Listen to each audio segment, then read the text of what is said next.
Hi friends, welcome to my YouTube channel. అందరికీ happy Sunday. ఈరోజు మీరు ఏం కర్రీస్ చేసుకున్నారు ఇంట్లో కామెంట్ చేయండి. నేనైతే ఈరోజు చికెన్ కర్రీ చేస్తున్నాను అనమాట. నా స్టైల్లో నేను ఎలా చేస్తానో చూడండి. నచ్చితే లైక్ చేసి కామెంట్ చేయండి ఫ్రెండ్స్. సపోర్ట్ చేయండి, సబ్స్క్రైబ్ చేయండి ఫ్రెండ్స్.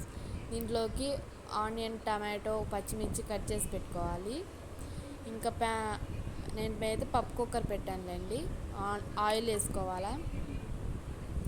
నేను 3 స్పూన్స్ ఆయిల్ వేసాను. కొంచెం హీట్ ఎక్కితే ఆనియన్స్ వేసుకోవాలండి. ఆనియన్స్ వేసుకొని నేనైతే ఒకటి పెద్ద మీడియం సైజు ఆనియన్ కట్ చేశాను అనమాట. అంటే చికెన్ 1 కేజీ దాకా ఉందన్నమాట, అందుకు పెద్దది కట్ చేశాను.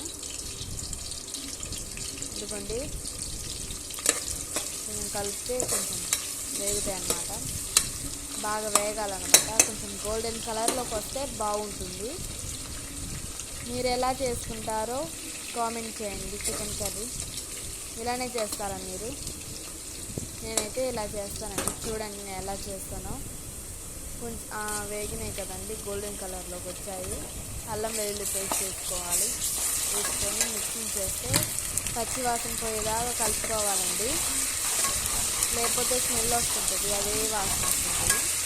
బాగా మిక్సింగ్ చేసుకొని బాగా వేగాలన్నమాట.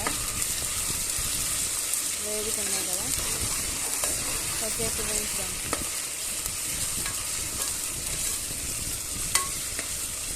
కొంచెం చికెన్ ఎక్కువ ఉంది కాబట్టి కొంచెం ఆయిల్ ఎక్కువ వేస్తానులేండి. ఎక్కువ ఉంది అనుకోమాకండి. కొంచెం వేగాయి కదా, టమాటో చేద్దాం. పెద్ద మీడియం సైజ్ టమాటో కట్ చేసుకున్నాను నేను. ఒక టమాటో చాలండి, ఎక్కువ వేసుకున్నా బాగుండదు. ఒక టమాటో అయితేనే బాగుంటుంది. దీన్ని బాగా మగ్గివ్వాలండి. మగ్గిస్తే మగ్గిన తర్వాత చికెన్ వేసుకోవాలి. ఇదిగోండి, బాగా మెత్తగా మగ్గాయి కదా, చికెన్ వేసాను. లెగ్ పీసులు 2 కొట్టుకొచ్చాడండి మా హస్బెండ్. నాకు ఇష్టం అంటే తెచ్చాడు. చికెన్ వేసాను కదా, మొత్తం వేసాను. దీన్ని ఇప్పుడు కలుపుకోవాలన్నమాట. అదిగోండి కలిపాను. ఎలా అయింది కలిపితే. కొంచెం సాల్ట్ వేసానండి నేను. ఇంకా పసుపు 1 స్పూన్ పసుపు వేసాను. దీన్ని మిక్సింగ్ చేసుకోవాలండి. బాగా మిక్సింగ్ చేసుకొని అలా మిక్సింగ్ చేసిన తర్వాత కొంచెం కొత్తిమీర వేసుకోండి, బాగుంటుంది. ముందు కొంచెం వేసుకోవాలి, తర్వాత కర్రీలో కూడా వేసుకోవాలండి. కొంచెం 5 మినిట్స్ మూత పెట్టేసేద్దాం. మగ్గిందనమాట. అదిగోండి, వాటర్ చూడండి ఎలా వచ్చాయో. మనం ఒక చుక్క కూడా వాటర్ వేయలేదు, ఎలా వచ్చాయో చూడండి. కొంచెం 1 స్పూన్ 2 స్పూన్స్ వేసానండి నేను కారం. మాది కొంచెం మంట ఉంటుంది అనమాట కారం, అందుకు. కొంచెం కొత్తిమీర వేసాను. వాటర్ ఒక సగం చెంబు వేసానండి. ఇంకా కలిపేసేద్దాం. బాగా కలిపేసి మూత పెట్టేద్దామండి. కలిపేసి మూత పెడితే అదే ఉడుకుతుంటుంది. ఒక 10 మినిట్స్ ఉడకనివ్వాలి. 10 నిమిషాలు ఉడికితే బాగుంటుందండి. అయిపోయిందండి, ఉడకడం అయిపోయింది. మూత తీసి చూద్దాం ఎలా అయిందో. అదిగోండి, వాటర్ చూడండి ఎలా వచ్చాయో. ఎలా అయిందనమాట. దీన్ని మళ్ళీ కలుపుకుందాం ఒకసారి. లెగ్ పీసులు పైనే కానొస్తున్నాయండి. ఇది నేను ఇంట్లోనే పట్టుకున్న మసాలా అనమాట.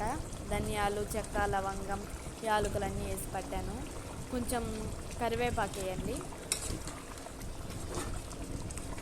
కరివేపాకు వేసుకుంటే మంచి ఫ్లేవర్ వస్తుంది అనమాట. అది తాలింపులో కాకుండా కూర ఉడికే మధ్యలో వేసుకుంటేనే టేస్ట్ ఉంటుంది అనమాట. నేనైతే వేసుకుంటానండి. మీ ఇష్టం, మీకు నచ్చితే ఫ్లేవర్ వేసుకోండి.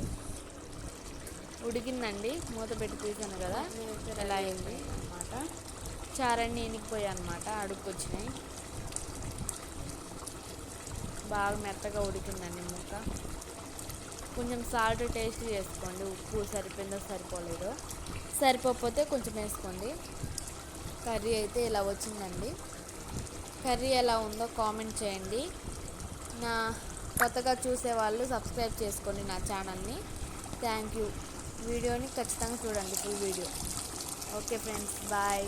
కర్రీ ఎలా ఉందో కామెంట్ చేయండి మర్చిపోకుండా. Chicken leg piece. Okay friends, కొంచెం సపోర్ట్ చేయండి ఫ్రెండ్స్. కొత్తగా ఛానల్ పెట్టా, ఇదే నా ఫస్ట్ వీడియో.